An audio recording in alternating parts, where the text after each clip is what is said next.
back, everyone. Terrance here on American Sunrise. You're looking at Vatican City. That chimney you see is at the Sistine Chapel as we are waiting for white or black smoke. So far, there have been a couple of votes this morning. Black smoke has billowed out of that chimney, meaning that no pope has been elected. We, of course, are continuing to watch all of this as the cardinals are voting to select the next leader of the Catholic Church. The conclave, of course, a secret voting process to elect the next pope, and we have a first-hand look at the Vatican. That's what you're getting here in this particular video. All right, let's get to our next guest here. If we can bring him up. Are we going to be... Okay, we're going to go to John Yep right now. John, good morning. Can you hear me? Terrance Bates here.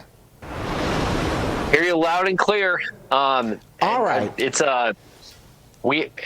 The Cardinals right now, they are actually, so they had their morning session. As you mentioned, there was black smoke that came out right around noon. So again, probably what we anticipate, that we would not have an answer this early. The Cardinals are in their pranzo, their lunch. And I got to tell you, just put yourself in that room of those Cardinals. It's got to be somewhat of a semi-awkward lunch, because you have different factions now, which are really starting to merge. I mean, they've had the first round last night, and it's been established who are the top, 5 front runners, because everyone's had to put their names down of who they think. And so now is the whole negotiating factor, right? So it's a very important time.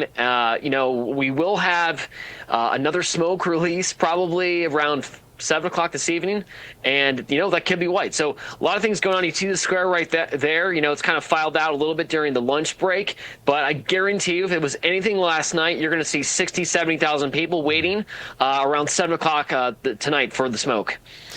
John, I find it interesting that you use the word factions, that there are various factions that have kind of come together right now. And I only bring that word up because the reality is, it's my understanding that many of some of these newly appointed cardinals don't really know each other. So I would imagine there's some relationship building that's happening as well, trying to figure out, okay, who is this person? What is this person's values? Which very well might extend this process and longer than it normally might be.